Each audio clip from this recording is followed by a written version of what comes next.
For those of you who don't know, I'm Mary Kelly, the chair of the Department of Art, and I'd like to welcome you to the fourth lecture in the series that comprises a symposium, Dematerialized Utopias.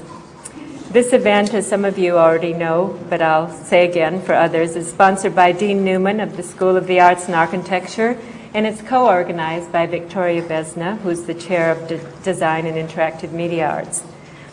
Our aim when we started this was to look at critical, analytical, and performative approaches to the new technologies across a very wide range of disciplines, including art, music, architecture, interactive media, and film. And I think one of the things that we discovered so far is that there's a very wide range of technophilia and technophobia just below the surface of this debate.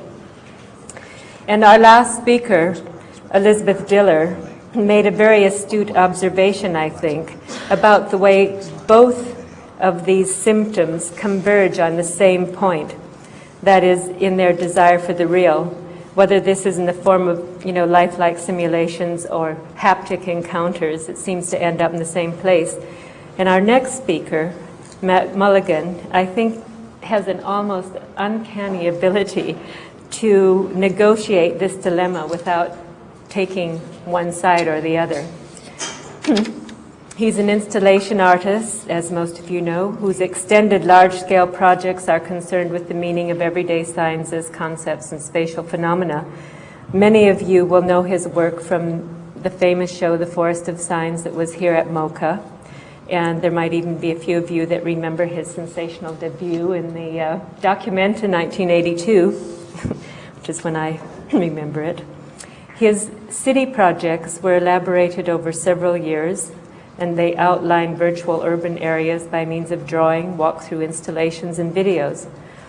Some of his very well-known works include the Untitled series from 1987 to 88, and Rosebud, a collaboration with Larry Weiner and Jenny Holzer in 94, the New Edinburgh Encyclopedia, the Paintings, 1991 to 97, and right now the Imaginary Universe is currently showing. Is that right or not? Oh, no. It opens in July. It's about to open in July at the Museo di Arte Contemporanea in Porto, right? And then it's going to travel to the Tapies Foundation, right? The Museum of Modern Art in Oxford, and a few other places. As far as I can remember in the coming year. So please join me in welcoming Matt Mullican.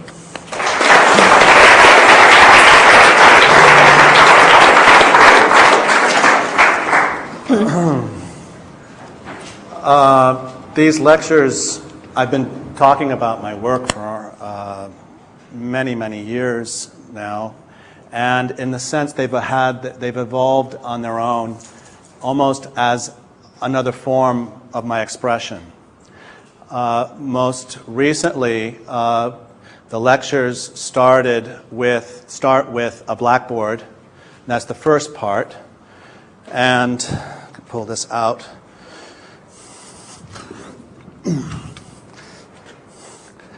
Because what I'm doing is that I'm recalling how the work started with the blackboard. And I have no script. I just have to kind of remember it. And as you notice, when you see someone remembering something, they're usually not here, but they're in the memory of it. So I look up a lot. You think that I'm in a semi-trance, but I'm really just trying to remember all the stuff in an order. And so it's really about the creative process, storytelling, and just trying to make sense in a very organic way of the story behind the work. The second part is slides. And the slides are like an artificial memory. So I'm no longer having to work. I have all these big cues, and I can follow them. So it's switching over. And then the third part is video, which there'll be 3 videos I'm showing. And there, I can just talk about it, but I don't really have to. I mean, the last video, I'm on the screen. So what happens is that through this lecture, At the beginning, I'm really important. At the end, I come up off on the side. The media has, in a way, taken the place. So well, just coming here, I just have to say this, driving here, I was very nervous because my father taught here for 30 years.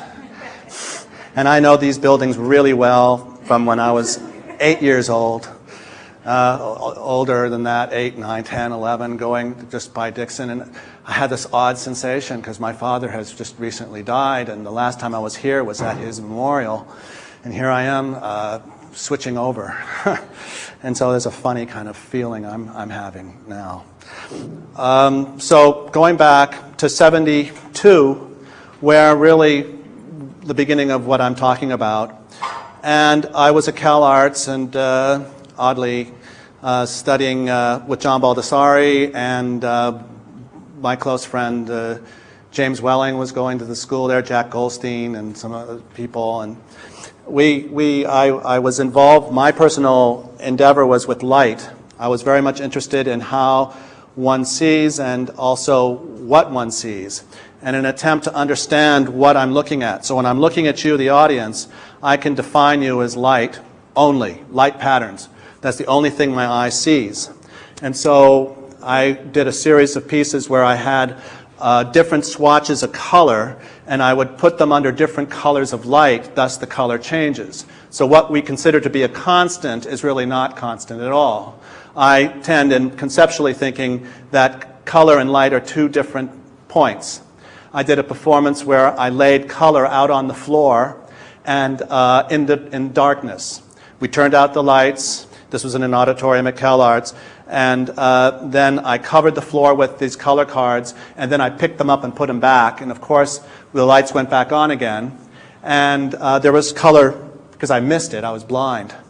And so the issue is that we think of the color red as always being a constant point, but it's really depending on where it is in any given moment changing. And that kind of conceptual abstraction was really something that I was interested in. I did pieces like Shiny Black, which is a piece of black plastic. So it reflected light and absorbed it at the same time. I did pieces with movie 8 film, going from a card that's this large. So what happens is that it's an object of the color card, and then at the end, the film projector basically is all red, so the film becomes a filter. Just kind of things like this. But the basic statement was, all I see are light patterns. That, in the end, that's what the work was about. And in a way, when I look at you here, if you're a light pattern, you're really not much different from when I look over here. It equalizes everything, which is a problem. That's one of the problems.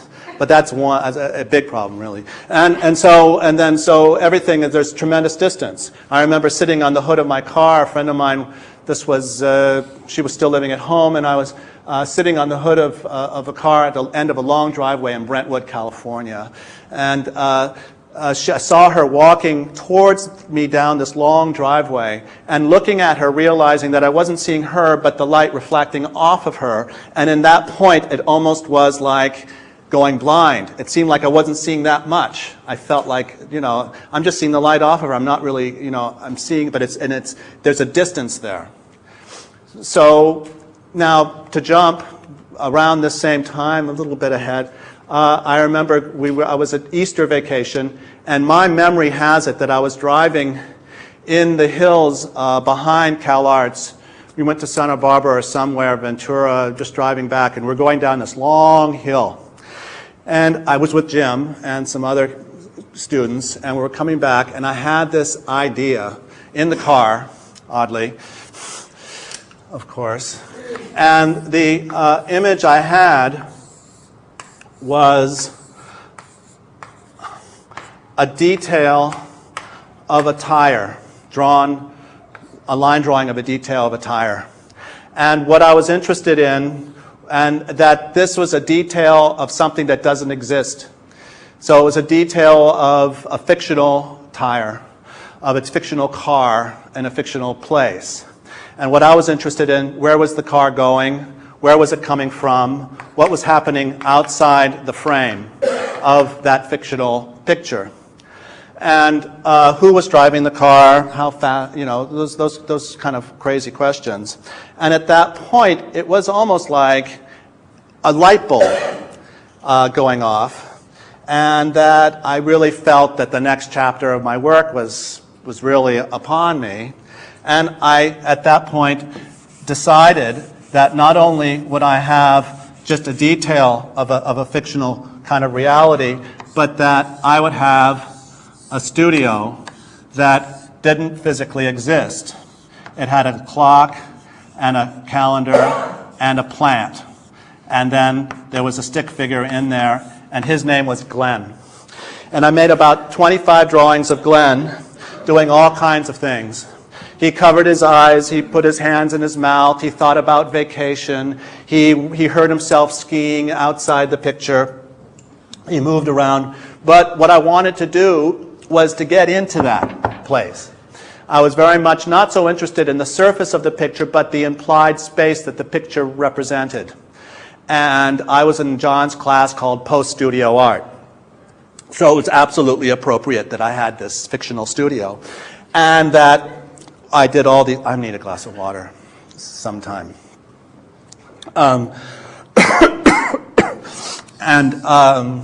He just did experiments with colors on the walls. He made little fires. But mostly he was dealing with his own existence. And one of the key things he did was to pinch his own arm and to prick his finger with a pin and to feel the pain. I was interested in the pain that exists in the picture.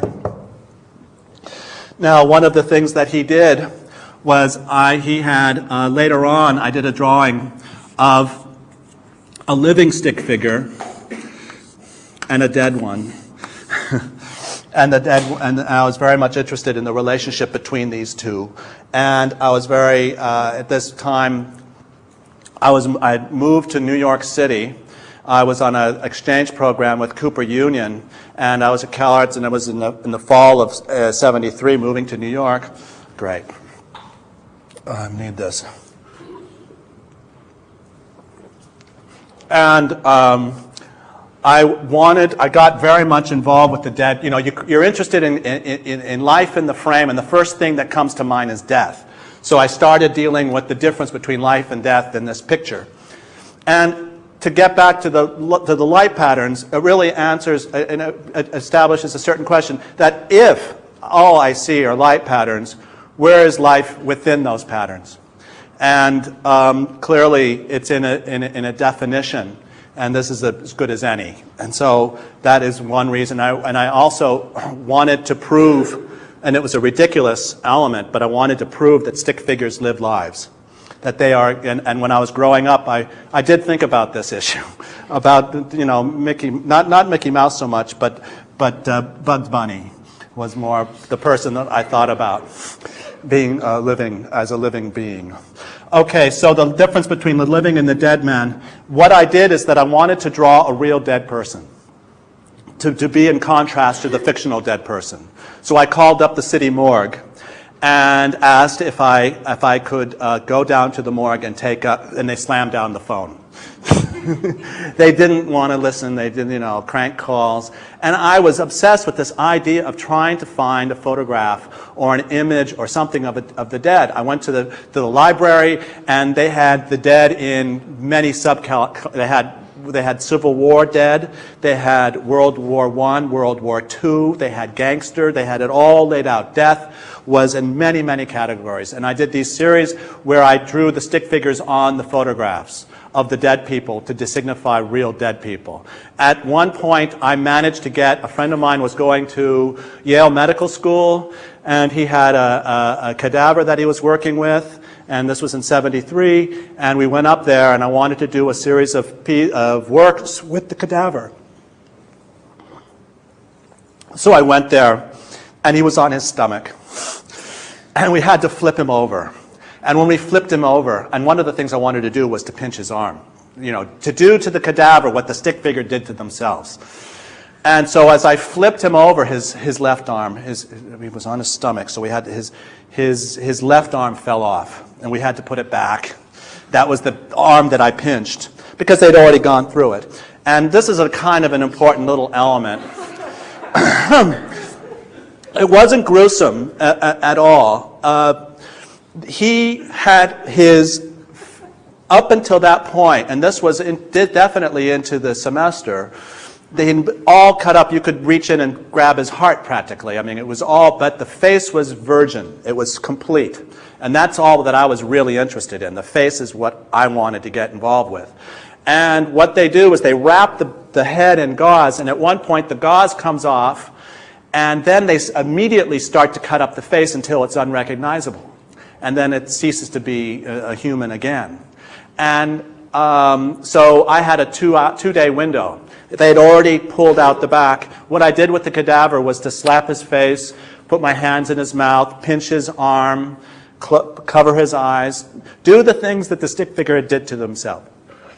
And one of the interesting things was that when we talked about dealing with this cadaver, it was him. He looked like he was around 65 years old. He looked poor, like a street person. He looked like he might have been a drunk. His blood vessels were such. And then it looked like it was gray. It had a kind of a very thick skin on it. The himness, itness issue was paramount. Very similar to the phenomenon of looking at you and calling you a field of light, a field of light patterns.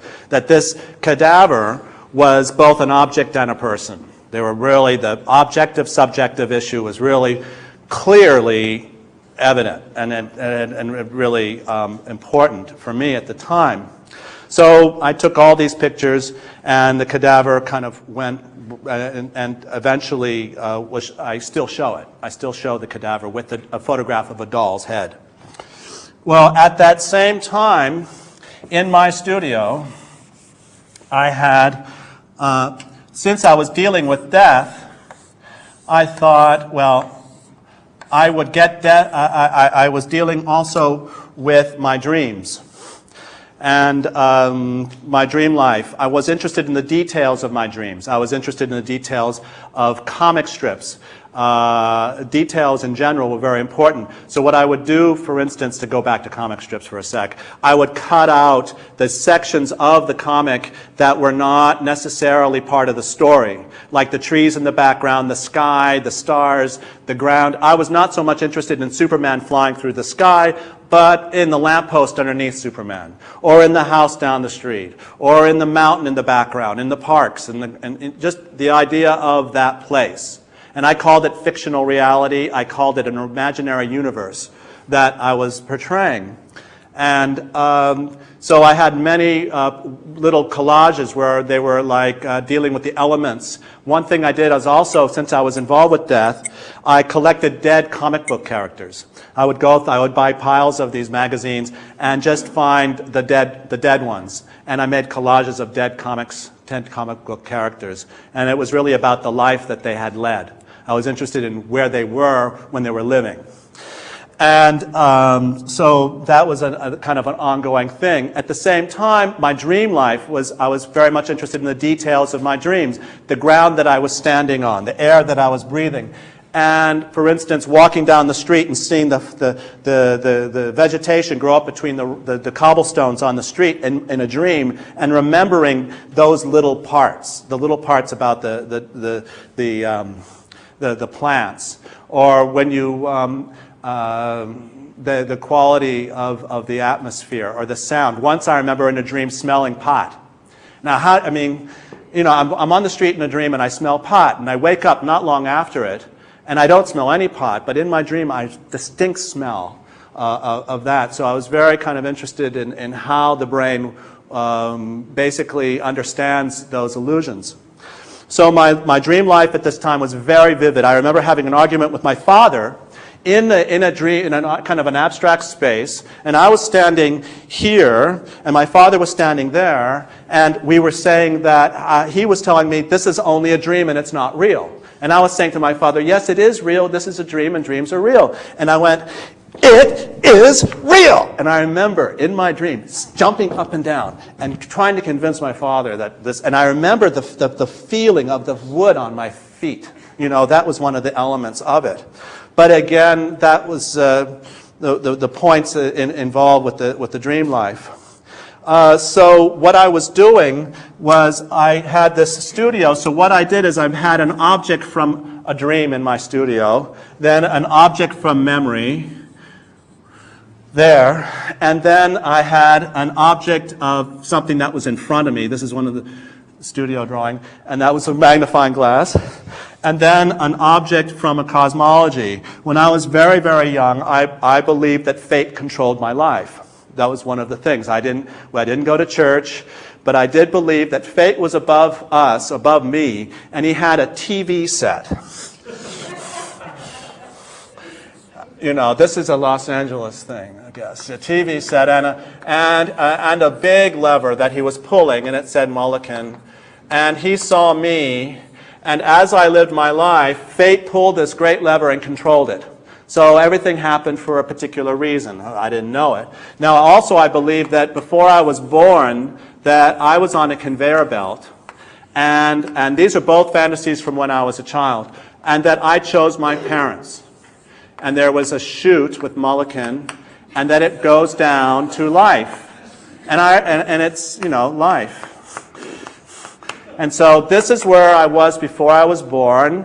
And I asked that question. Where, you know, when I see photographs of my parents in 1948, where was I? Well, you know, this answered the question. And then why do things happen this way? This answered that question. My involvement with that, so what I did is that I took the control lever and I just put it inside the room with the other things.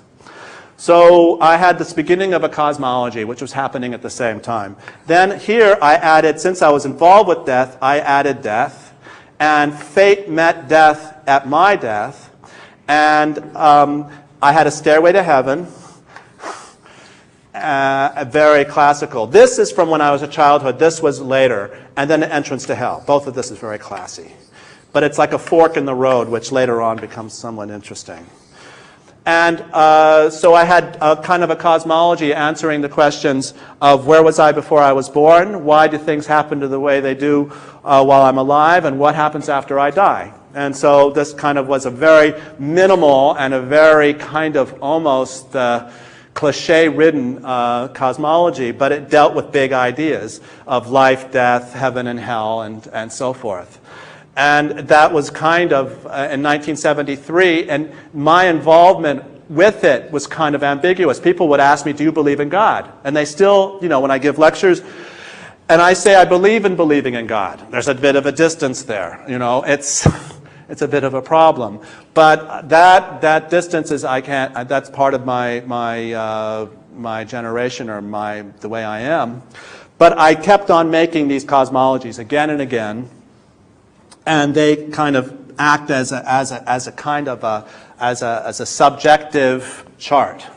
So then this was happening at the same time as the comic books and all these. I did physical experiments in the drawing page where I was burning stuff. And one of the things I did was, for instance, where I would get Death's Cape and I would tear it up into little pieces a la Barry LeVay or Carl Andre or whatever, scatterwork, except that I would use Death's Cape allegory and really completely change the content of the picture by tearing up the allegory within this context of a projected reality. At the same time, and this all happens within months of itself, and I still talk about it, and it takes up really the first quarter of my lectures. And this all happened within, say, March 73 and March 74. I was very much also interested in head and bodies, which was the most minimal way to project meaning into a kind of an object. It was like the most minimal representation of a figure that I could come up with, and very aware of projecting into the piece of wood and a piece of stone, or I put a piece of wood on a pillow, which was in a way after a piece by Mel Bachner called Leveling, where you put the piece of wood on a pillow, and I called it a sleeping child. So what happens is that the wood is automatically turned into a figure, and not only any figure, but a sleeping figure on the floor. And it's a work that I have shown continuously since then. And but the projection is very important. Once my father, I had a piece of wood and I painted the top white and I put it in the back of the house to be photographed. And my father had taken it out and had stuffed it underneath the house with all the other junk. And I thought, he didn't see my person. He had no idea. So I was going to go down there and take a photograph of it in the basement. And the next day it rained. So I went down there to take a photograph of it with all the other pieces of wood, and it wasn't down there. He had pulled it out and put it face down in the mud as one of the bottom steps, as the deal, so you didn't get your shoes wet or muddy. And I thought, well, and then I never did take the photograph of it, but I did tell him what he was doing. He had no idea. This is another problem. The point is that I remember, because I am trying to prove that stick figures live lives, and I remember getting on a bus, the Lexington Avenue bus, and getting on the bus following this woman, and as I followed her, going up the steps of the bus and going down the aisle of the bus, I could tell that she was not alone. This woman in front of me was following somebody. Just by her walk, you could tell that she was too comfortable. And so she sat down, and I sat down behind her trying to figure out what was going on. And sure enough, within 10 seconds, she started to have a conversation with this person that she was following on the bus, which was completely invisible.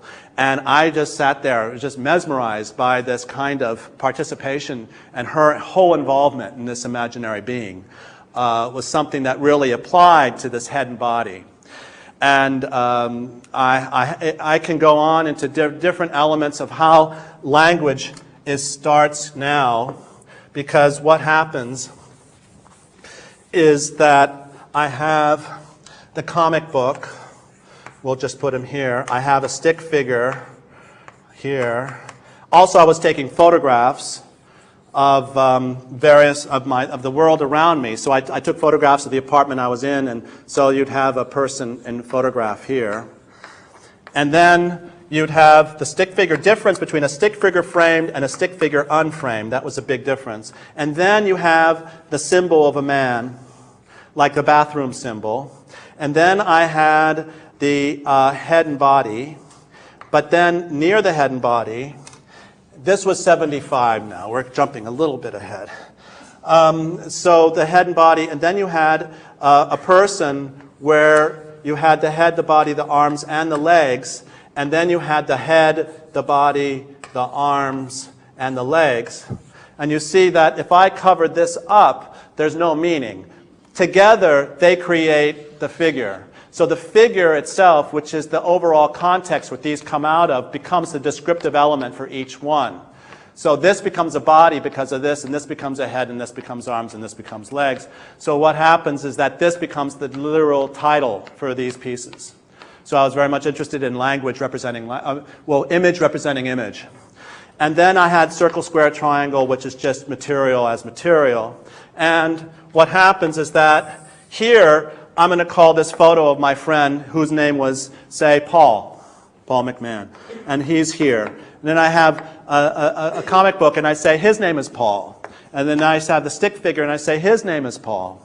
And then I have the stick figure unframed, his name is Paul. And so it's fine up to about here. And then it gets a little bit funny because I call the symbol Paul, and then there's getting a little shift because the symbol represents all people and no singular person, all men and no singular man, because that's its function. And then here, even that idea is in jeopardy. The head and body is in jeopardy because what's happened is that the abstraction is happening. And we're splitting up. The subject and the object are breaking into two parts down here. And then you have literally the elements at the far end. So this was like another chart. And I used to say, okay, who feels the most pain? Is it the photograph? If I go, where does the transfer occur? And I would in my early lectures, I would lay the pictures on the floor and literally get a hammer or something and try to, or you can get a pin and do the voodoo thing and really pinch each one. And where do we think that happens. And most people thought it was between the stick figure framed and unframed, somehow.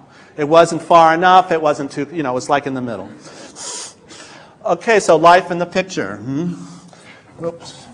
Okay. So then I was also doing performances where I was acting out parts of the cosmology. One of them was death pulling the soul out of a dead man. And another one is a demon and an angel fighting over the dead man. So and I would have the audience act it out for the audience. And then I would project into pictures. For instance, I projected into a Piranesi print. It was in front of me, and I put my mind's eye into it and walked in. And halfway into the picture, and this was over a period of 20 minutes, they took a flame and they lit it on fire. And then I came down, and I was very much interested in, and I came back out again. But I was very much interested in the quality of the atmosphere of the place itself. And so it was really about entering the picture and validating and trying to understand the language of how one projects into objects, and which we do all the time, and I think, and that was like there's a little bit, but since we are the entrance to hell. I went to there was an artist space. There was a drawing of the entrance to hell, and then I went into that drawing, and I went down the entrance. Went down into hell, and I was physically describing it, and well. Time is a little bit of the essence, so I can't really go into that. I will after the lecture. If someone wants to know and ask a question, I can do it.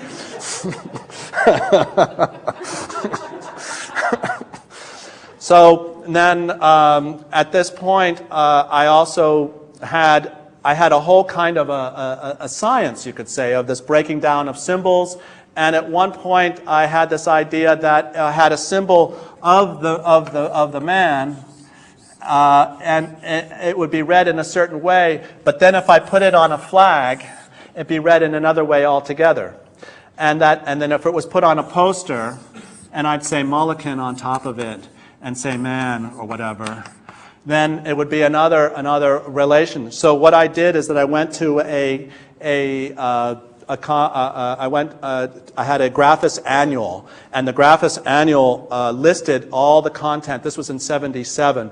And so it had logo design, it had packaging design, it had, it had book cover, it just had a whole, I can't think of them now, but it just had like 30. And I made objects for everything to represent the symbols, because I was very much interested in how these symbols are used in the kind of everyday world. I also went to the phone book and went through a flag and flag company, banner company, where they sell buttons, patches, flags, and uniforms and trophies and all that night, and I just used those as well, the subject, to make a whole kind of a second tier group of work.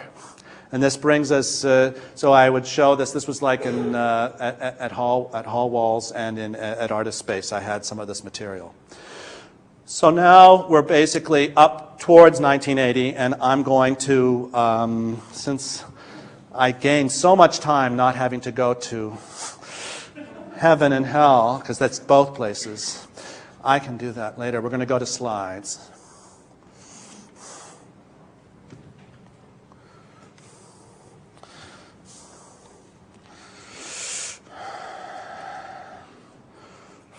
It's the left side, I suppose. Or is it the, yeah, okay. Will we turn down the lights a little bit? So I had, these are all drawings of different fictional spaces that I had. These are the stick figures. There's Death's cape here. There's the soul that was being stretched between a demon and an angel. There's symbols, the colors. So I had it all on this kind of, I made up this kind of odd cabinet to hold it all. And then, of course, on top, you've got the Clearasil and daily life kind of deodorant and so forth. And I don't know how to focus this. Oh yeah, okay, here we go. Okay, oh, this is not going to be easy. And this is a figure, a foam, kind of a foam figure, kind of a little Brancusi figure. Oh, this is backwards. I thought I had done better. Okay, so this is death, death and meeting fate, and there's God in the heaven. Now, you notice that in that last chart, where the subjective and the objective are splitting apart. And that's exactly what happens here, is that it splits apart down to hell and up to heaven. It's the same kind of Y shape. And so heaven later on for me, after the performance, really becomes about the subject, and hell becomes about the object. And it's not about good or bad, it's just about different things. So that's kind of an important point. Here's Death's Cape torn and put in the studio. A very dirty slide. That's a feather from an angel's wing. And I was just interested in the angel more than the feather. This is an upside down, oh boy. Okay, upside down, the demon and the angel fighting over the dead man's soul. Okay, this is a fictional landscape and a detail from that fictional landscape. The view from the house on the left and from the house in the middle. Okay. And so I was entering the picture and doing a drawing within the drawing. And again, trying to make that palpable, I mean, that feeling of being inside the place, this imaginary fictive place. His eventual death. This is one of many. And he was a character that was really on the sidelines. He was just in the crowd of the comic. Now this is the show, this is at hall walls, and I was taking photographs, and you can see that chairs, there's the cadaver here, and they're all put up on the wall like a bulletin board. I didn't want to put the photographs up framed, I wanted to put them up en masse, because I was very much interested in the way that people put up pictures, say on the refrigerator, or in the hallway, or in their dorm rooms. The comment, Douglas Crimp saw the show and thought my installation looked like a dorm room. And I didn't think it was such a bad comment, because it really, when you go off to college, you bring your universe with you, and you post it on your walls. It's a very basic creative act. And so I was very kind of much interested in that. There's the dead man's ear, there's the cadaver. This is a fictional, that's a still from a film of a dead character. Here you have the entrance to hell. So the drawings automatically go from the real to the unreal. The detail of the angel's wing, choosing my parents, and they're all rapidograph drawings. And they were rapidograph drawings because that was the most minimal way I could represent the subject. So one is most aware of projecting the meaning into the subject, and also it just defines it. That's all it does, and that's all it's supposed to do. And then the photograph, and then the drawings lead into the symbols, and then the symbols jump to the context of flags, buttons, and signs. This was in Halifax, where I had the beer bottles, I had a car label. This was in 78. Okay, if I can focus. Oh dear. Not so easy. Okay, and flags, T-shirt, posters, so forth. Okay, forward. Then this is the breaking down of the figure. So you can see if I cover them up, the meaning is not such. And this is hell, and then the ground, and then the sky, and then heaven. Which is a very classical kind of cosmological system. You might see a man in the middle of it. And there are some etchings which I collected, or Xeroxes from the library, of man at the parting of between heaven and hell. And this is like the first kind of definition of what would be the city later on. And all the architecture comes out of that. So people think of soccer games, it looks like basketball courts might work, but it really comes down to this earlier on. There's a head and body. This is at the Franklin Furnace, where I just put everything up. I had posters and signs, and I gave a lecture with all the material behind me. This is the packaging area, TV packaging, buttons, and even the Nicaraguan struggle, and then the cosmology and details from an imaginary life.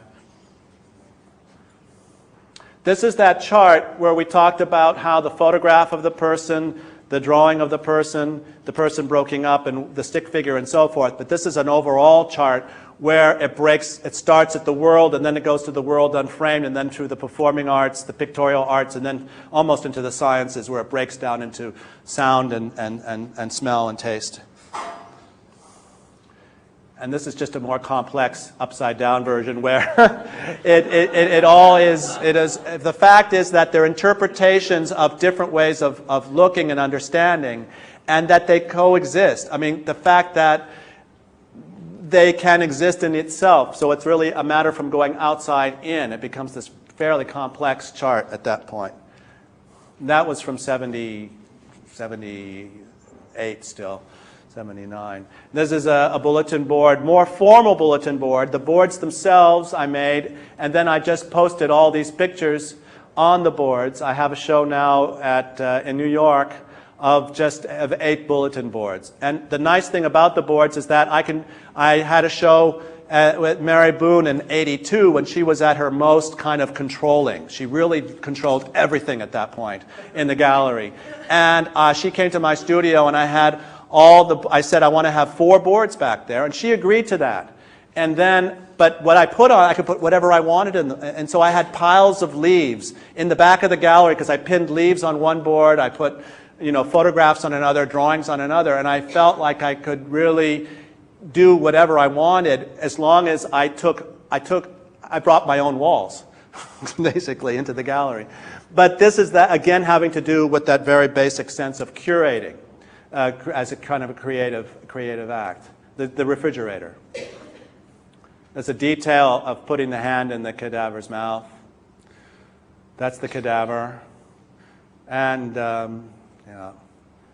this is a headache. This is from, 73. And that's a stuffed doll, which progressed to the head and body and then to the complete body doll. This is mid-70s. The sign again. And that's a head and body in my studio from the period, and there's the figure and the other, and this is the soul being stretched between the demon and an angel. And it was on the ceiling of my studio, which was a room in a brownstone. And John came down, John Baldessari, and he asked me what this piece of cloth was on the ceiling. And I basically said it's a soul being stretched between a demon and an angel. And he agreed. I mean, he just kind of like, yes, it's okay. I mean, he understood. He went along with it. And John has a great ability to do that, I suppose, doesn't he? Because he didn't really know about the soul stuff yet. I hadn't really done it, and he came to visit me in New York. And I would have a symbol, you see, I would have a symbol on the wall near it, and that might be the symbol there. And then there would be on a table a piece of paper with an image of what that represented, an icon describing it. So the icon would describe via the symbol what this represented.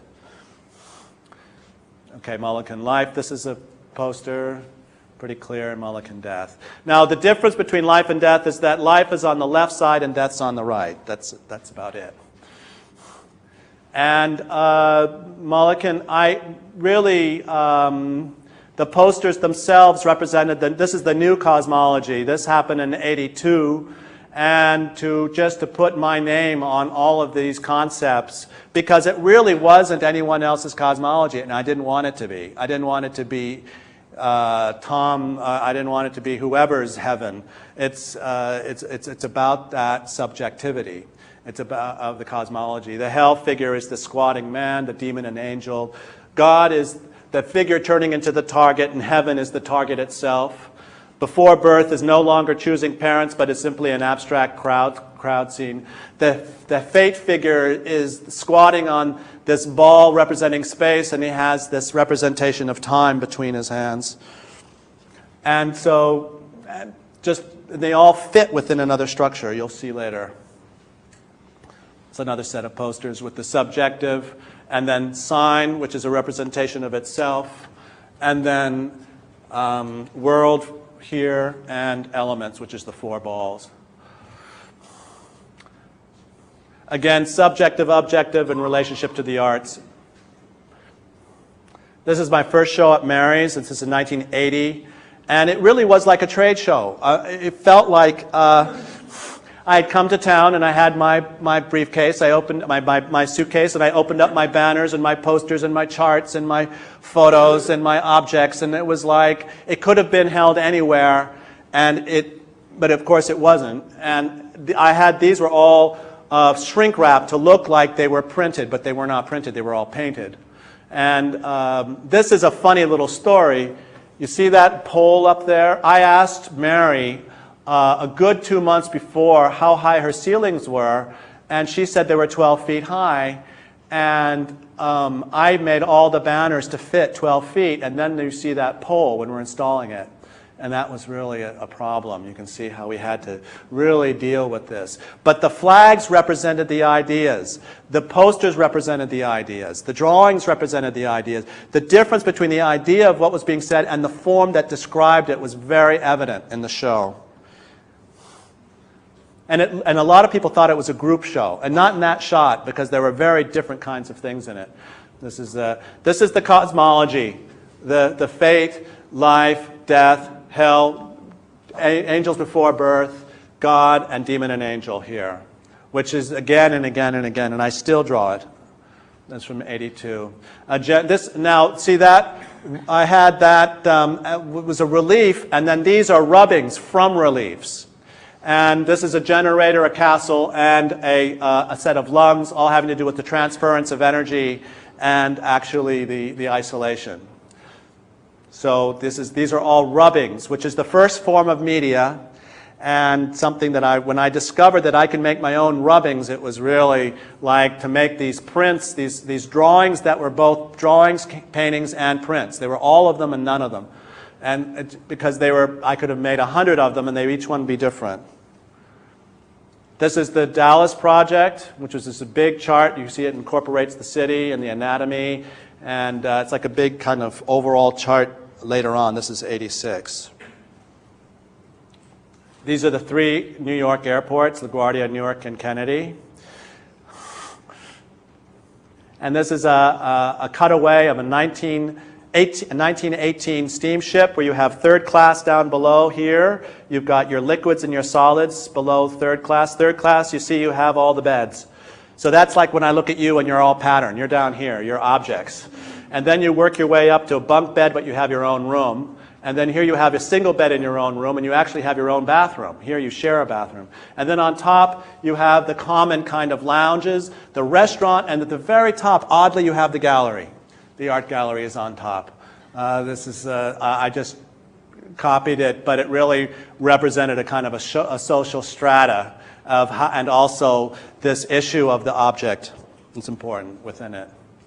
This is a big chart on stone, then Munster Sculpture Project '87, and I gave lectures. It was in a chemistry institute, and the work had to do with organic, inorganic, isotopic, and the library. So it really did refer to the buildings, and they bought the piece, and it's still there. And it was wonderful to give the lecture on the actual stone. I'm about so tall, so. This is another public work, which is a subway, 49th and 8th Avenue. It's still there, and it was basically the site of the old Madison Square Garden. And so what I did is that I interfaced the idea of the train line with the history of the site and the different ways of defining that site via the symbols. So this is the site as it was, say, 200 years ago, and this is the site as the 40s when it was Madison Square Garden, and this has to do with the world. The symbols act up. The symbols as in another kind of architecture. And, in the early 80s, I started to work with not just when I did the first piece in stone. The cosmology is what I did first in stone. And people looked at the cosmology different when I did it in stone. Before, it was on paper, and it wasn't so important, but when you see it on stone, it's real. It becomes much more real for people. And I was amazed and shocked how that transferred the meaning for people. It literally became much heavier, and stupidly so. And when you put it in glass, it was the same kind of thing. And I really wanted to work in different crafts. I wanted to work in glass, in ceramics, in stone, in bronze. And just like I was working in the different kinds of flags and different posters and that kind of thing, the Graphis Annual, later on I became interested in these kind of different substances that have definite adjectives associated with them. And the first time I showed the stained glass, it was at Mary's gallery, and because she was trying to she put terracotta floors in the gallery to kind of make her space more museum-like, and to give it a kind of a dignity. And when you put the stained glass in there, it just goes kind of too far. It became like too much. And because I never really liked the stained glass pieces because I'm victim of the prejudice that the work was involved with anyway. But in the ceiling, it seemed to work much better. I exposed the architecture in this work. This is a map similar to the Heaven and Hell, you'll see. I'll go back to it later, but this was carved in bat stone. And this is a big billboard, it's not a billboard, this was a mural that was hand-painted in Lyon, where they took my print and blew it up on that scale.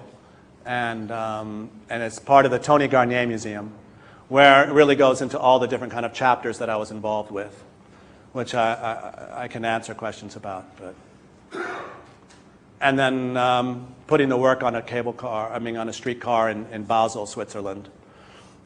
Again, that Y structure that I was talking about, the breaking up of the subject-object, relating to, and also all the colors gain meaning in the meantime. And I'll talk about that in a bit.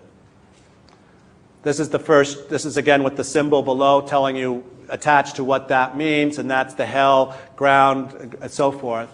And then this is a stained glass of subject, language, world framed, world unframed, and elements, which is again the pattern of the city. It's an inverted thing. This is a gouache of the same thing. So you see the progression of how the cosmology is above, and then the material below, and then the house is in the middle. The city is there. So the city is starting to be kind of formulated, and this piece is like where you see how I used the plan in order to kind of describe a cityscape of sorts. And this is a work where you have you have this side, this is the subject, this is the language area, this is the world framed area, the world unframed, and then the elements. And the elements are, and then this whole thing was done at a gallery. Richard Kohlenschmidt had a piece similar to this. And these people at Digital Productions saw it, John Whitney Jr. and Mark Whitney saw this painting and thought, this was in '86, wouldn't it be great, because they were working with digital material, that we could, they asked me if I would be interested if we could actually make the city that I could walk into it.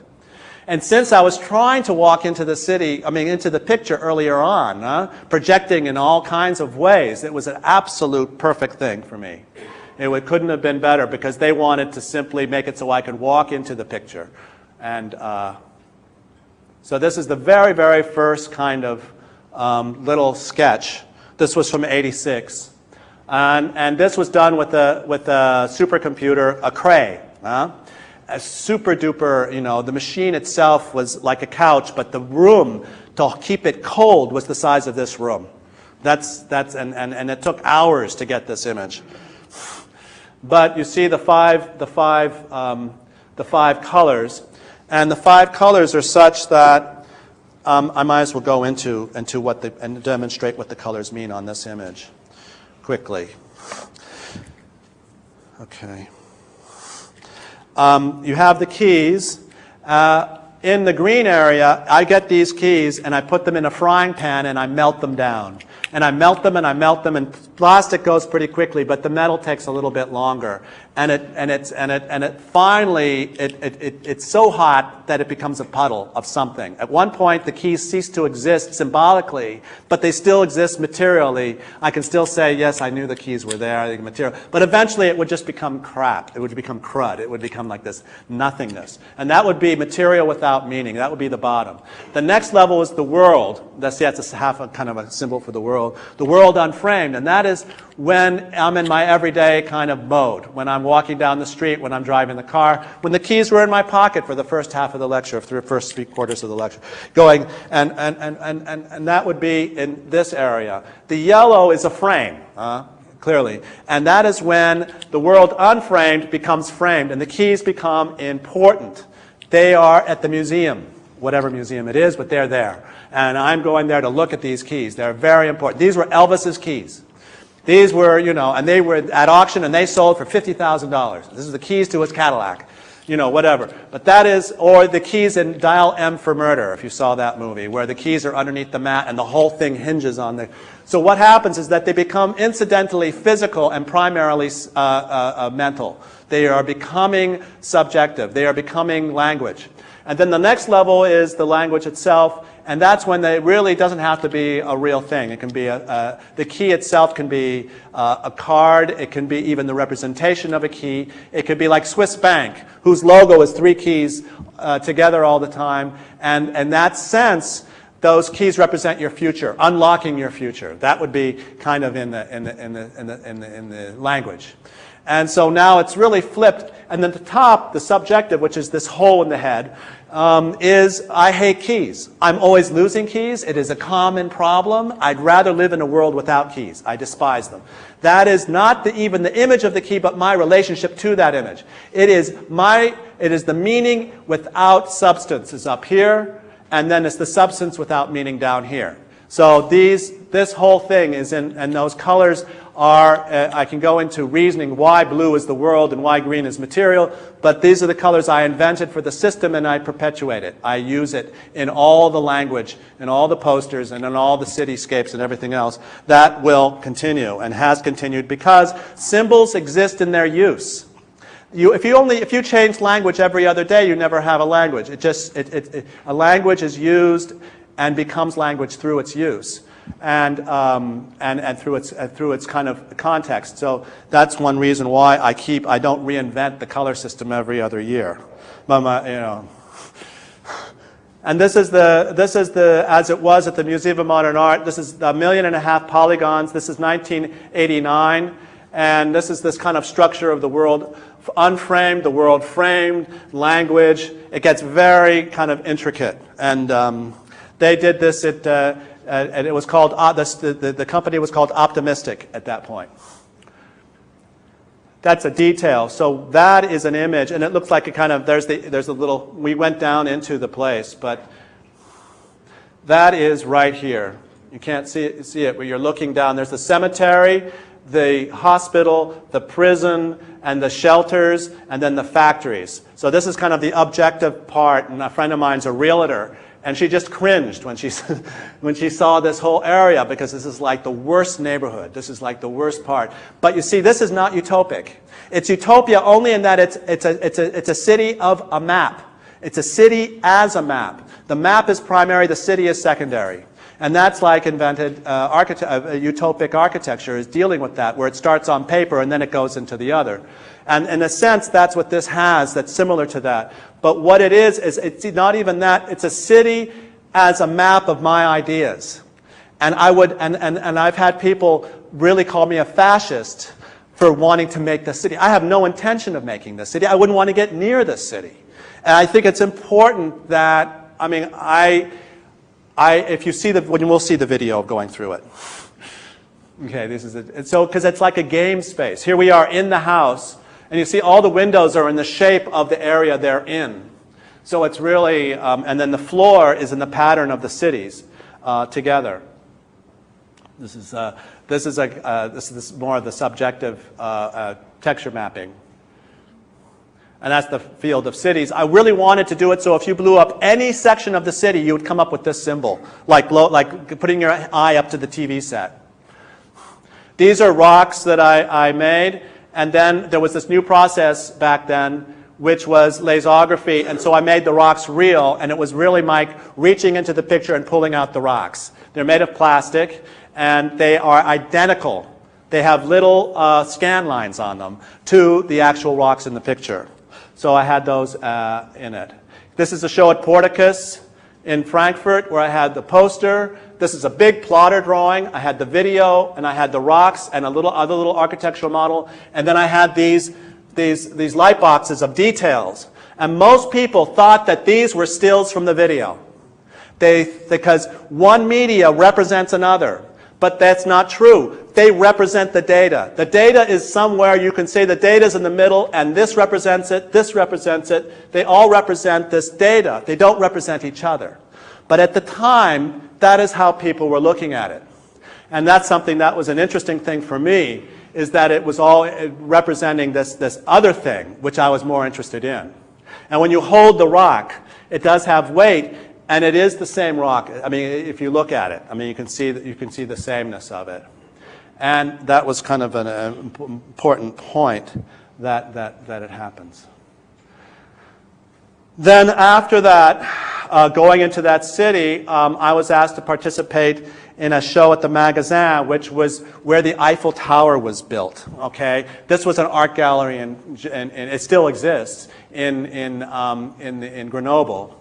And so I made these banners, and literally one of these banners could fit in a suitcase. They become nothing. They're very thin. And it was kind of an architecture language. And you're going into these different spaces. So they're charts. And this is a chart too, and it was made of solid concrete, and it weighed about approximately 150 tons. And it took 5 trucks, and you see a map is essentially a weightless phenomenon. A map is information that you get from it, and I wanted to make a map that was really something that weighed a ton. I mean, more than a ton, really. This is at the Kroller-Müller, where I have these low structure walls and 2 charts, and these hold the different bulletin boards and glass pieces, and then you have this. This is similar to a work which I'm producing, well, it's kind of the next stage at LACE. We'll open on Saturday, where I'm building structures not unlike this. This is at the MIT, where the green is holding the skeletons and birds, and then the World Unframed is holding the film, and then and objects, and then the symbols and the bulletin boards are further up. This is the World's Fair at Sevilla, where I made a combination of the city and the structures, and it was a fountain. And this happened within the structure of the MIT, that I had this on display. I have to go back. This was in the space with that MIT project as materials that could be. So the MIT project was like a big game board, and then all of these things were in there that one could use within it.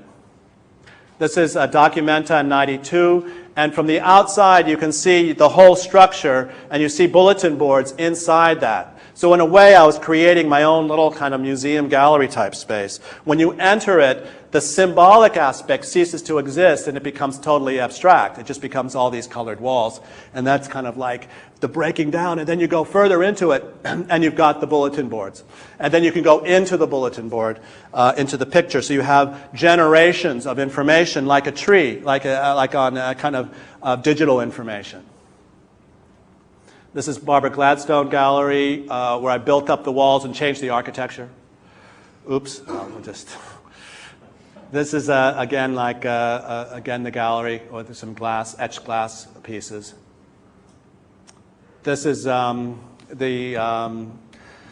this is in Vienna. This is the Wiener Secession, where I have these plates are all from the reproductions that I made from a New Edinburgh Encyclopedia.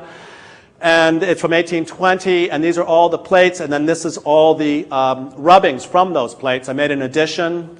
This is a new database, and this is the model for that database in glass, in etched glass. And in a funny way, you see the vitrine here, and then the vitrine here. So what I've done is that I've really turned the whole museum into a kind of a vitrine. This is in Valencia, in IVAM, and these are the encyclopedia pages again. 3 pages for art in the entire encyclopedia. I think 2 pages for music, and about 120 pages for bridge making. So you know, the emphasis is on objective information. Geometry is everything at this time. a generator, a pantograph, and three glass panels having to do with the transference of energy again. The generator and the cosmology, people always used to say, this looks Mexican to me, or it looks Chinese, or it looks many different, Peruvian, or any number of cultures, and I always thought it looked more like a machine. It looked like a generator. So this is a work where I really got a generator and put it next to the cosmology, because this is, in a sense, the transference of energy, the transference of meaning. And my analogy between energy and meaning is important.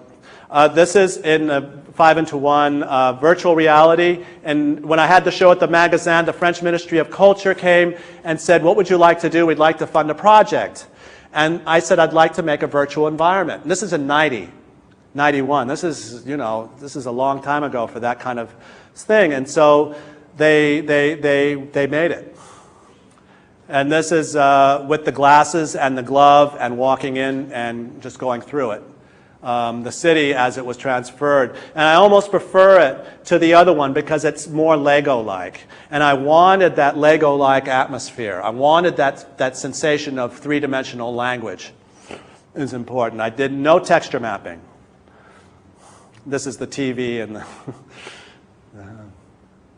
these are these more recent studio experiments that I was doing in Berlin, in Germany. This guy I was working with, I made about 50 that have to do with the earliest work where I was talking about light patterns, where I did all these experiments in the digital, because of course that's what the computer knows how to do best, is to deal with light, because that's really its bread and butter. I mean, in terms of images. I mean, you want to know how this, so you have a different light on the colors.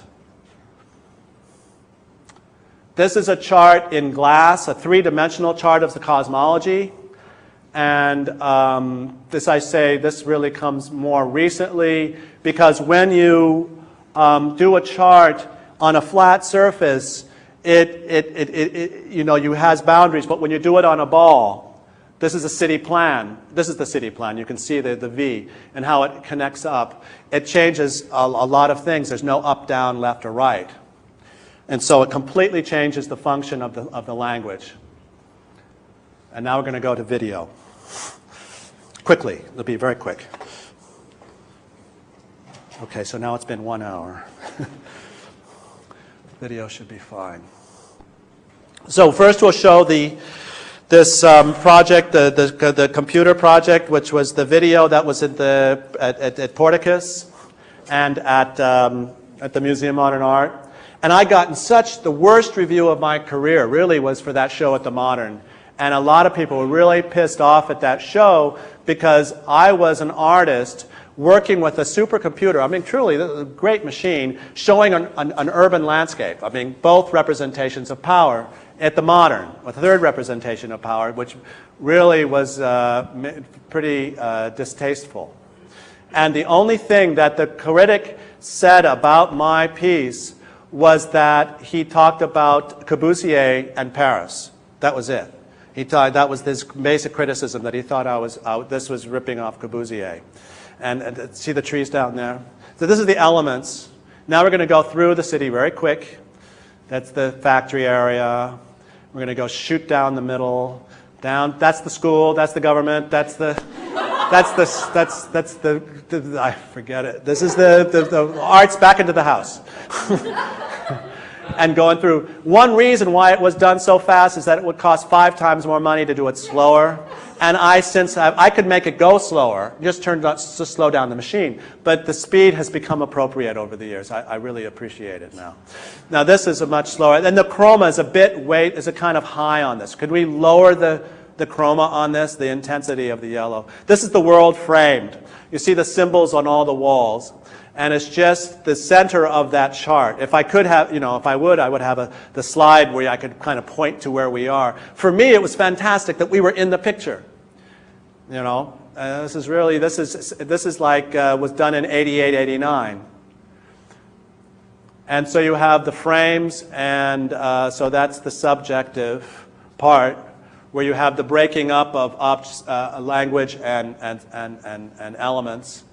And this is the world framed here. And everything here is a duplicate of the entire city. You see, small. So basically, this is a model of the whole structure that it's a part of.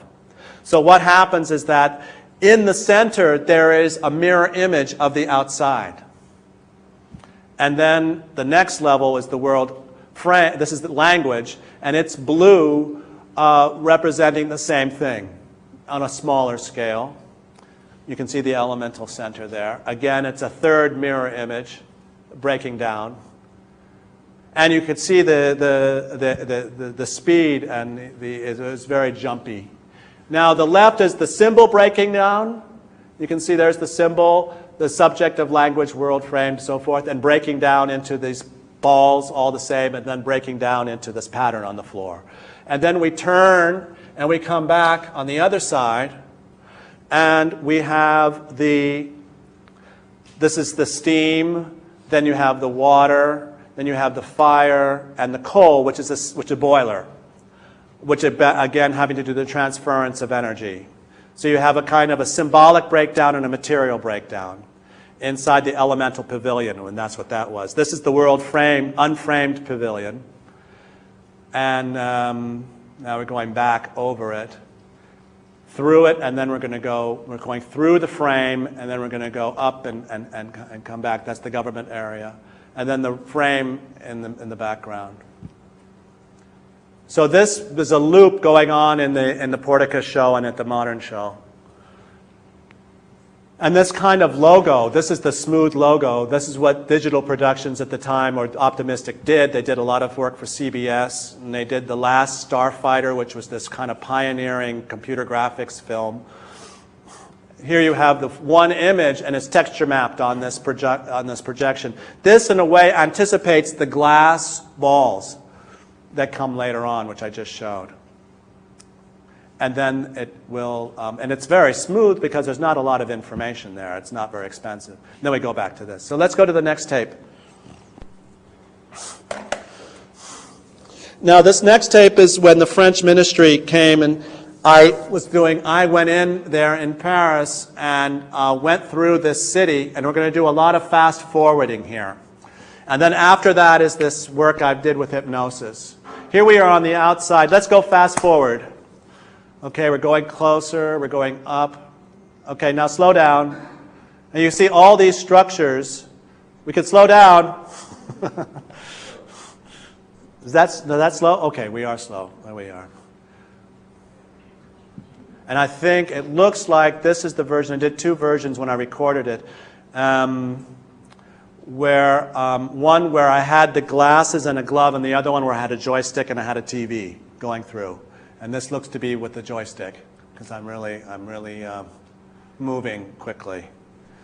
Okay, let's go fast forward. Now the point is that okay, now keep going fast forward. You see the structure in the background, this arc here. And when we passed, slow down, okay, there was a road down here. See that road, that wall. When you pass that wall, you enter the next world. And early posters, I had Mullican World from 1981, and when I went to the computer, I said, with these guys in '89, I said, what is this place called? What do you call this computer environment? And they said, we call it the world. That is the technical term. And I was just blown away by the fact that there are 5 worlds in this environment, in this database. This is the environment, and it's also a copy of a copy. So here we are, quickly. That's the world framed and language and subject. Okay, fast forward. Now there's one house that you can go into when you go in here. I'm going to go on top of this mountain. I've always wanted to do that, so I have a view from above of the factory area. Now I'm coming back. The cemetery. I'm going to go over to the crematorium, where they in the part of the cemetery. Yeah, just keep going fast forward. There it is over here. I'm going to walk. I'm going to go into it. Quickly.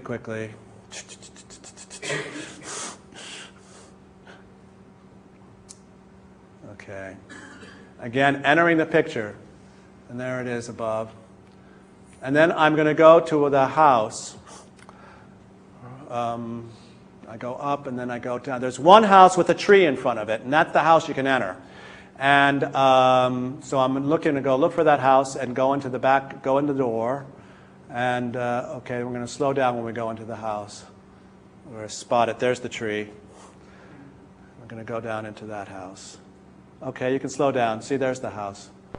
There's a lamp inside. And I was very much interested in being inside versus outside. All the furniture is movable. I could grab the furniture with a glove and move it out into the lawn.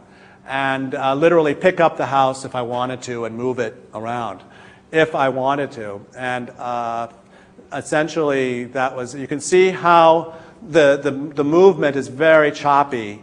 That means the computer is rebuilding the entire world. This whole world is being built every 20th of a second. Now, of course, the computers don't do that. They build one part of it. So there's one idea is that the computer only builds what you see. The other part is that the computer does the entire thing.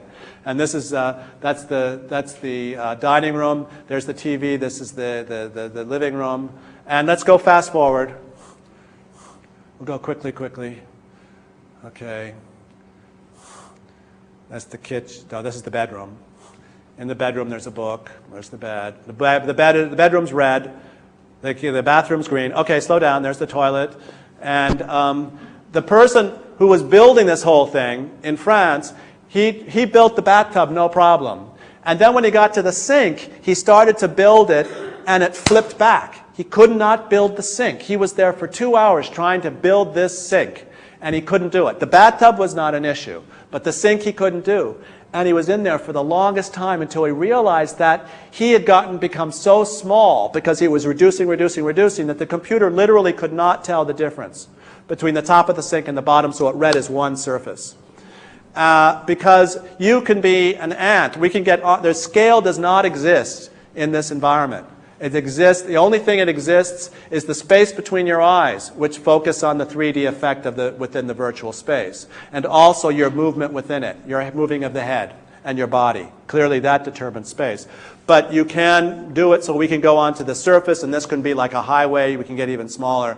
And it's all basically the same. Okay, let's go quickly. Zip, zip, zip. We're going to go up. I must be talking about this issue now because this is. I made this tape because to export the database. I could never show it anywhere else but here in this place in France because it was overtly expensive. I wanted to show it in New York City. We had a sponsor to show the piece there, and they figured it would cost $120,000 to show it for 2 days. To move all the equipment there, and they'd shut it down, and it never moved. It was too expensive to move the thing. Okay, quickly we're going away. Again, it's like Legoland. And it's a city as a map of my place. Let's go quick. I really want to, the first tape is, okay, quick. Okay, and then we're going to go into 2 more worlds, and then that's it. Or 3 more worlds, actually. This is the government area. And you look up. Hurry. I look up, and I was really impressed with it. See, the heaven image is there. And we keep going. We go up towards. Initially, I thought that you could only be on the ground, but then I decided that wouldn't work. Then we go into the next place, which is the world frame, which is this pavilion. You can see it's like a kind of a halfway house where I have objects from the 3 areas. So you have the 3 doors, and you have these. I had different furniture, all the elements from the 3 databases are there. So the stadium and the government and the buildings, they're all on the shelves. So it becomes like a virtual studio, or a virtual kind of halfway house, similar to the to the space inside the drawing space. Okay, and then the next one, we go quickly. The next one is language. And it's, there's a hospital inside the drawer, so that's what I'm going to see, the hospital. There it is. And now we go out there, which is that's the world unframed. We want to go this direction to the world, to the language. So now language, you see you have this field like a quantitative chart where everything in the city is represented via symbols. And all the areas could be moved up or down. And then we go to and you go past that and you enter a red ball, which is the last, which is the subjective, which is an empty red space. And this is it. There's the red ball. Slow down. Okay, it's and in this, you can move no problem. Not a problem at all. But in virtual reality, you have some tape on the floor, and I was aware that as long as I was in that tape, even with the glasses on, and I was in this place for hours and hours and hours in this virtual environment, the machine could read me. But if I got out of the tape, the machine couldn't read me. And I had been working with hypnosis through the 70s and into the 80s. And then after the virtual reality, it became pertinent again with the hypnosis. So now we'll do the last tape of this one hypnosis piece. It's a very short piece.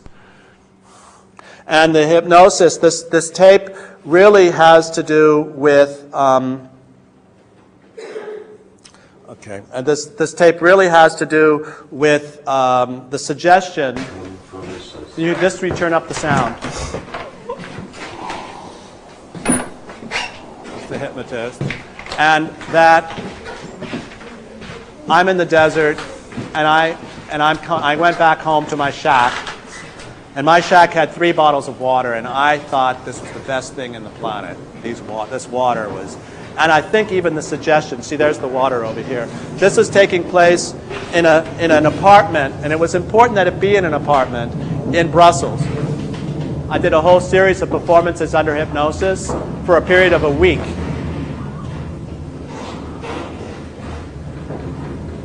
See, I'm in the sun is on my face, so I'm really feeling the...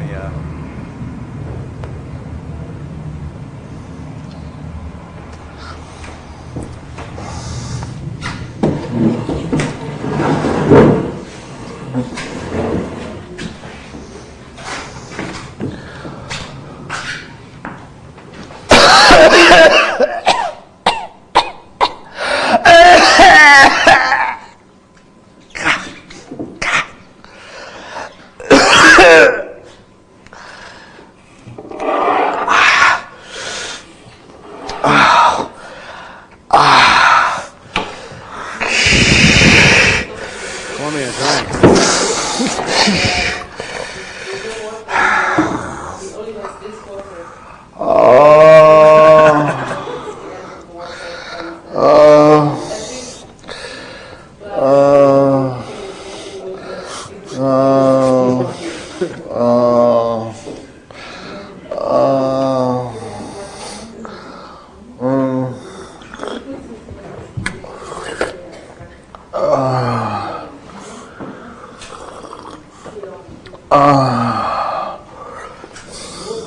And the suggestion is in the water as well. As I drink the water.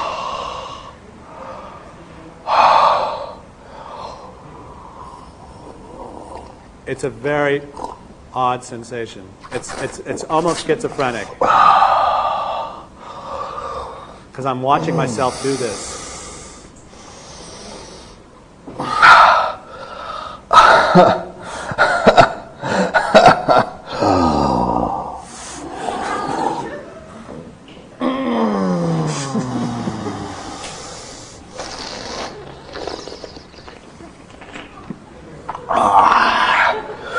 Ooh. Oh. Oh. Oh.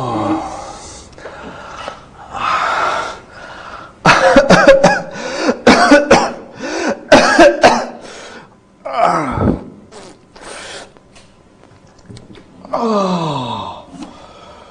Oh my God.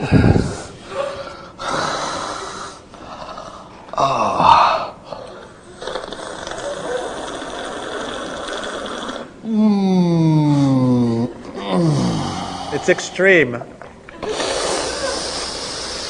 with the hypnosis. Wow.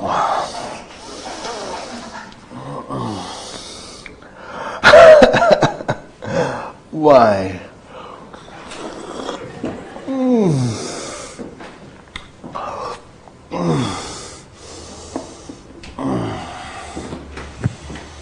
Surveying the territory.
Ooh, boy.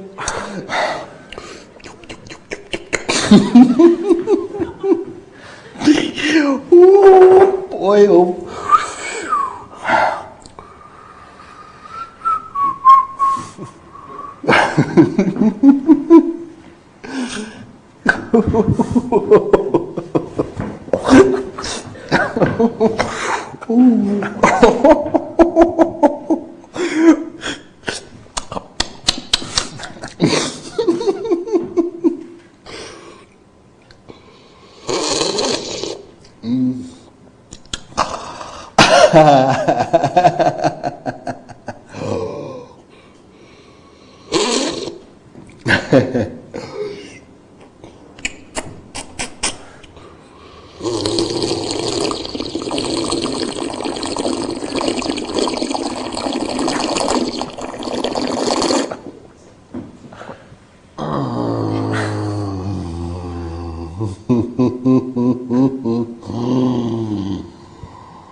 This is a shift. What happens now?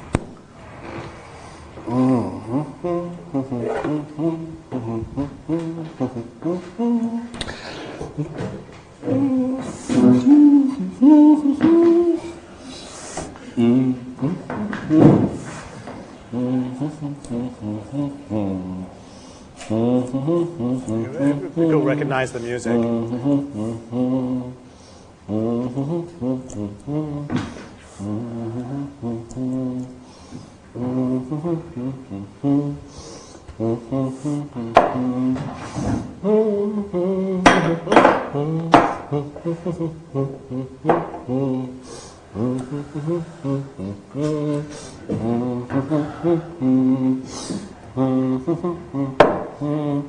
Okay.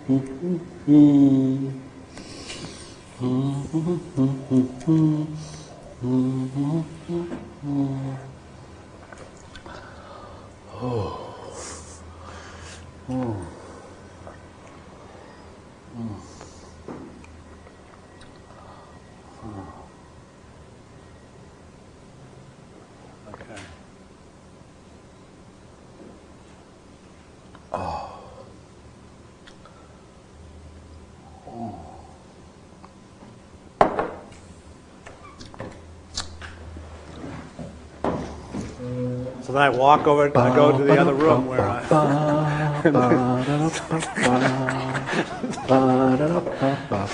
go back to the hypnotist. He was in the bedroom. Here we go. Door closed, everything changes. And then that's the end of that. Okay. And that's the end of the lecture. That's...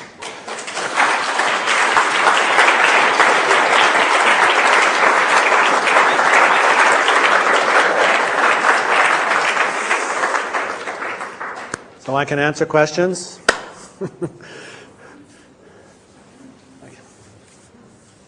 that switch that you did in the middle of that? From Switch? drinking the water to Just appreciating it. I mean, I said it's a switch, but what happens is that I was looking at it. I was like, I put in them all in a geometric pattern. They were in front of me. It was like 1, 2, 3, and I just not just experiencing it, but appreciating that experience through the objectness of that experience, being the bottle of water. And I did this for 2 weeks. I did it for a week. And it really comes out after the virtual and comes out right with the virtual. And I've since I'm doing a project in Orlando, Florida, and they said that when everybody in this virtual reality sees the same thing, and this is clearly says that you don't. I mean, this is about that other thing that you obviously don't see it. You go in and out of trance, up and down throughout. And this I showed of hypnosis. I was in a show at the Deichterhalle in Hamburg, and it was with Nam June Paik and all the super duper stuff going on. And then I just showed a much more primitive little tape of being under hypnosis, which is about total submersion, which is all the other pieces were about submersion. They were describing it. And this seemed to do it in a way that was really, that was just completely, not against, but very simple in a funny sense, ageless. Just questions? Anybody? I'd like to ask you. Yeah. You mentioned. This light can go. You mentioned at one point about the symbols, and you had said that About the what? about when you turned the symbol, when you made the symbols into a sculpture, and then it was a completely different experience to see. Where did I say that? Which context? Near the beginning, from the banners, and you had turned them into or you had made a granite or stone. Oh, when I turned the symbols into an object. Right, into. Like when I made it in granite. Yes, exactly. Yeah, when I put the cosmology, which is basically a very abstract thing, and I portrayed it in granite, yes. Well, my question is, the symbols are, for me, they're very visceral, and thank you. The symbols are very visceral and very experiential, and I wonder, have you thought about mixing the materiality of the sculpture with the experience of the virtual, in the sense that you're designing a space, that you're actually perhaps loading this meaning into a space? Yeah. Do you think this works? I don't. I mean, virtual. You know, it's. You mean to mix the granite, for instance? That's a material. For instance, material. Mix the granite with the virtual environment. Is that what you're saying? Or? Which I don't understand really, Right. No, how those two could go together. But No, what I'm asking is do you think that it's possible in a space design environment, inside of an environment, a real environment. Like this room? Yes, like Okay, this room. we're in this room. To somehow render the same visceral impact that the symbols have when you see them. But in do it print. virtually. Well, I would actually be more interested if you had thought about doing it in a real space. If you were able to load a real space with that same kind of meaning. I mean, but I do that when I have an exhibition. I mean, or I don't quite understand what you mean. I mean, not to say that I probably could say that's a great idea. I have to get to the point where I can understand what you're saying. I mean, how to do an entire space. Yes. Similar, say, for instance, with the Documenta, where I built those walls up, and you enter these different rooms.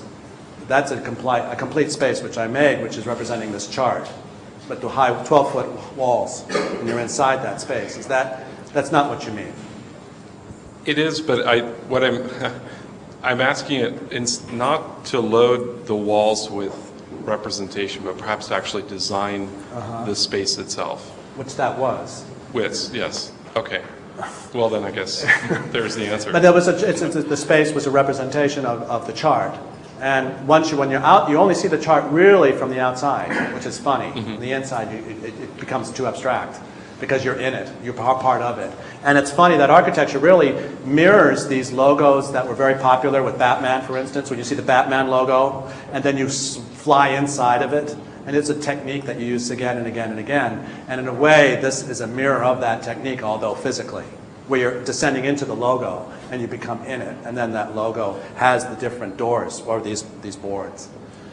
Yeah. So I guess and then the Barbara Gladstone, where I built the walls. And at Lace, I have these walls, but they're 2 feet high. And that's another kind of experience. Because it's too low. I mean, it's not too low, but the relationship to architecture is very kind of important because you can scan over it. You're over it, and yet it encloses you.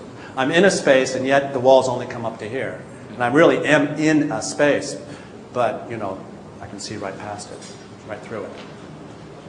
Oh, yes? Do you see the notion of energy states being the thing that unifies all this different work? Energy states. Could you define? You were talking about meaning. Yeah, I was talking about the transference of meaning and the transference of energy. Yeah, Right. and I represented that via the boiler. The boiler, a very fundamental machine, and also I was very much interested in the relationship between the boiler and the cosmology, and the generator and the cosmology. So, in a sense, the energy as meaning could very well go throughout, and certainly with the hypnosis. Yeah, I think that's a good point.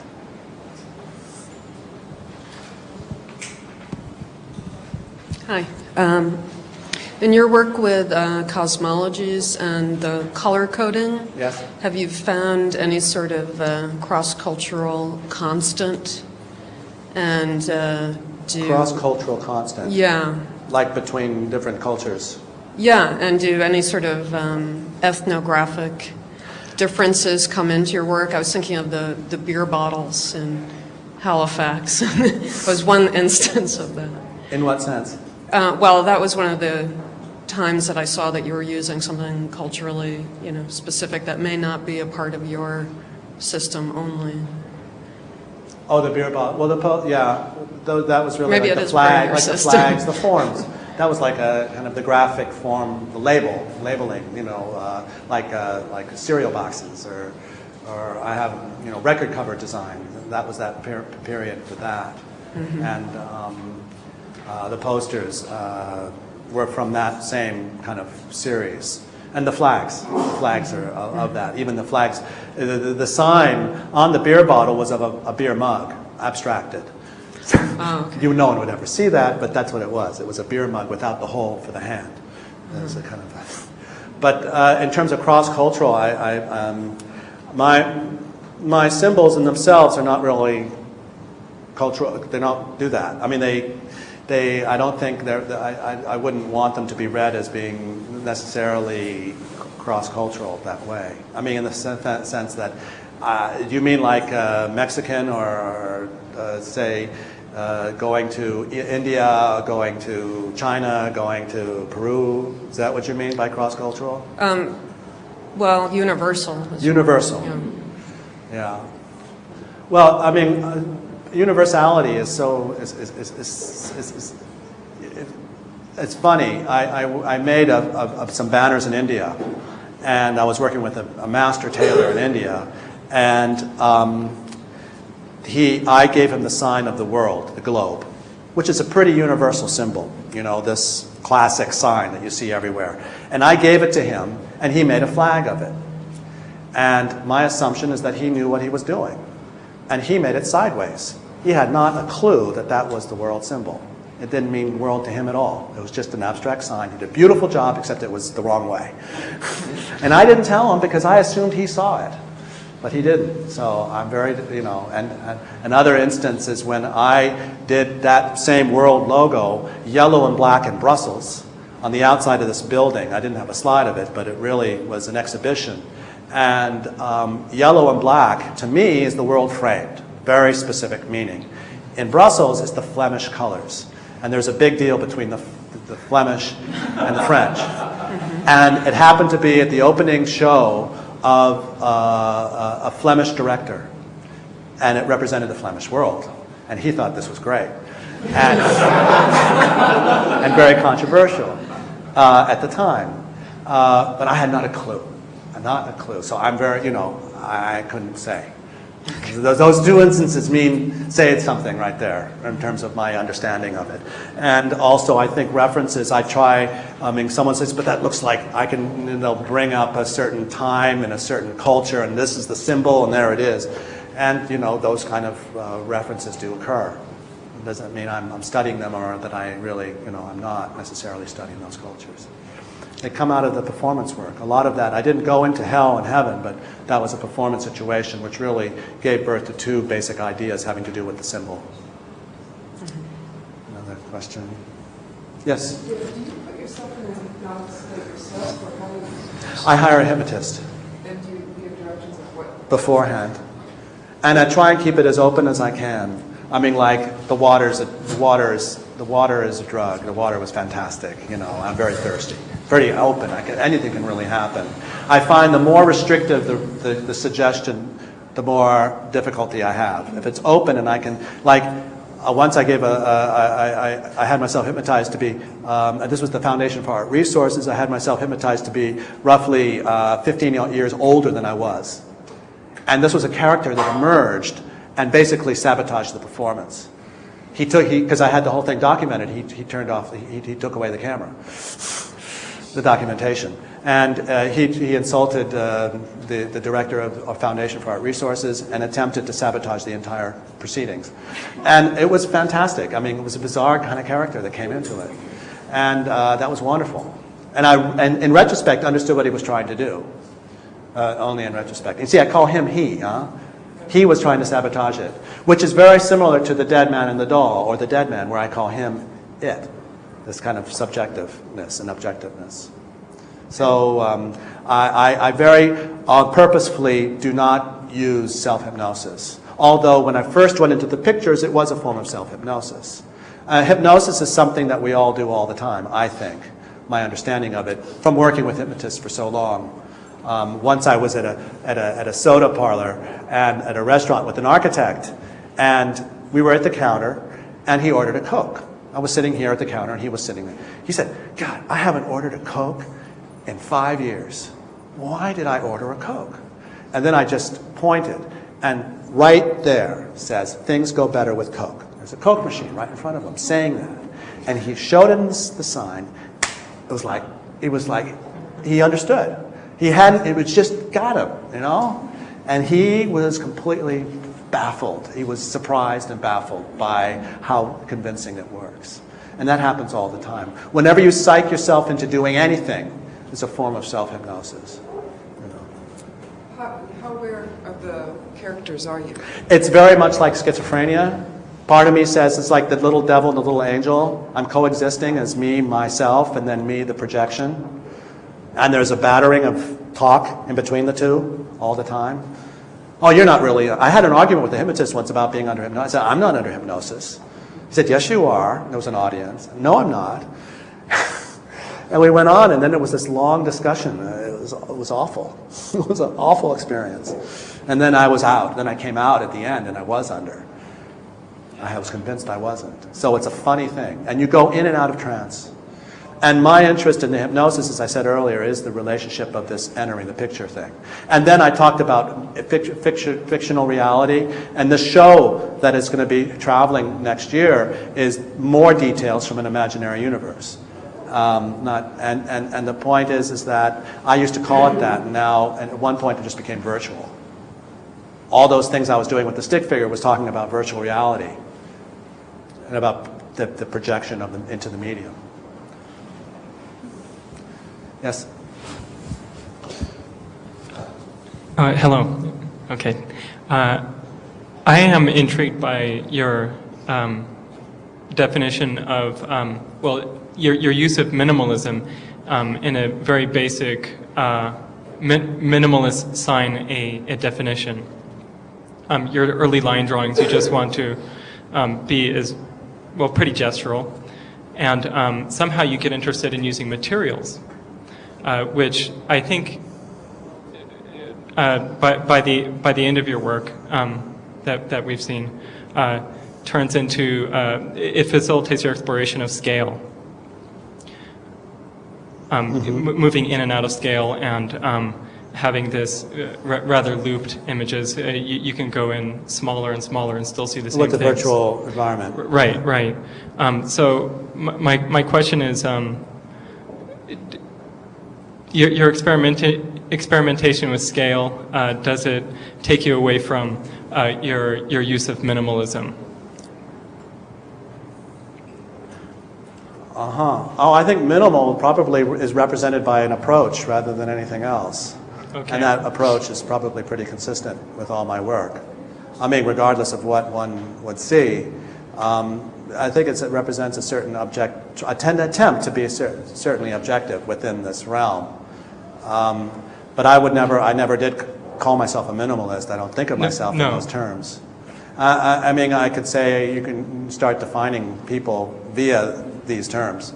You know, minimalist, conceptualist. Right. That's not what I'm trying to do. Right. No. But you did very early in your lecture equate minimalism with an effort to define. And how did I do that? Well, you said it quite plainly. I mean, with the line drawing. With the line drawing. That's when I said. That's right. The line drawing, which is like a plotter drawing now. I mean, okay. It just says all it has to say. It was the minimalist representation. And what I found was that the drawing itself, the ink on the paper, is of course a material. Two materials coexisting. And that when you put that same image on another material, be it nylon, or make a poster, or granite, that it shifts the meaning drastically, totally. And I'm interested in how meaning is held by signs and objects. Right. So, and you also said that when you put your cosmology or your science on the granite, yes. That it made the meaning heavier to people. Yes. And you felt this was a little bit stupid.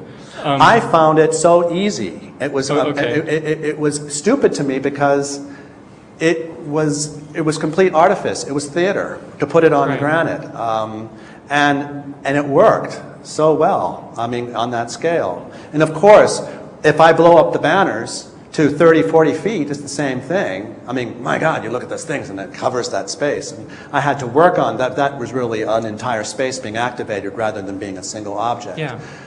So it's a little bit different. But it was just that act of going from paper to stone and how it changed so much, the material. The stone becomes the adjectives for the symbol.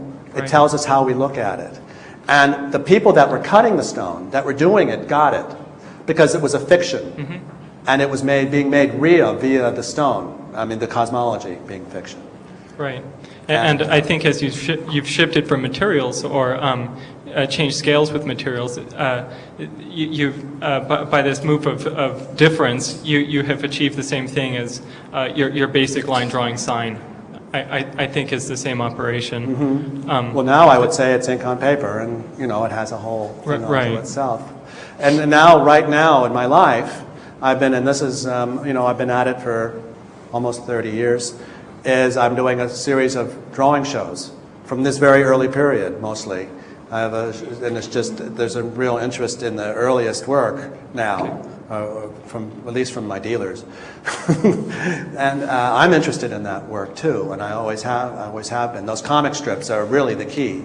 Like that, his eventual death is really, for me, probably one of the, all the dead cartoon characters, those are so important to me, or the details, the fictional details from the cartoons, because they anticipate all the computer work that I did later on. And all, this being inside this space, this kind of digital space. And then I don't talk about, I have a website which is really produced out of, I was in Documenta, the last one, and they did this website, the internet site. And I'll just finish with this. But the point is that the website itself was not a city. I didn't make it a city. I did a very classic tree thing. I had about 1,500 images are in the website that you could go through. So it's a lot of images. And my understanding of the internet for me is that it's a resource, information resource. And that's like really kind of a wonderful thing. But it brings back all those drawings, can go fit into that kind of structure. And also the use of signs. I was sitting at an opening with this woman who really remembers my work back in the 80s, which always makes me feel good. Oh, I remember your work back in the 80s. You did those signs, didn't you? Well, I just thought about you. I just thought about you last week. Isn't it strange that I'm sitting with you at dinner and I just thought about you? I bought a TV. And we were unpacking the television, and we put it up, and I turned it on, and I just see icons on the television telling me what to do, and I don't know what anything means. And I said, this looks like Matt Mullican. I remember this look, and then somehow she thought of me. This looks like Matt Mullican. And it's funny how art works that way, because icons are becoming, and people used to equate my work with Egypt. I'm making hieroglyphs back in the 80s. Those were some of the things that people talked about in referring to my work. Egypt, surrealism, Gonzalez, and many other people, Gottlieb, and so forth and so on. And now it becomes like, okay, the way art works is that we are run by these fuckers. These signs run our lives more and more. I travel a lot and used to see them again and again and again. And we talk about interactive art.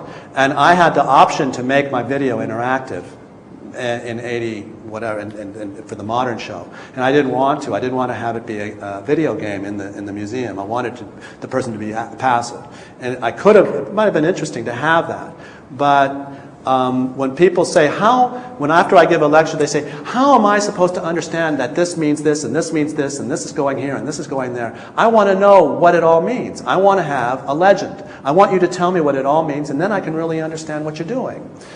And I think that is something that's coming up more and more. And it's coming, like interactive art is like, there are rules, and you understand the rules, and you play by them, and you get involved in it. But it's like talking to Lawrence. He says it's not interactive, it's reactive.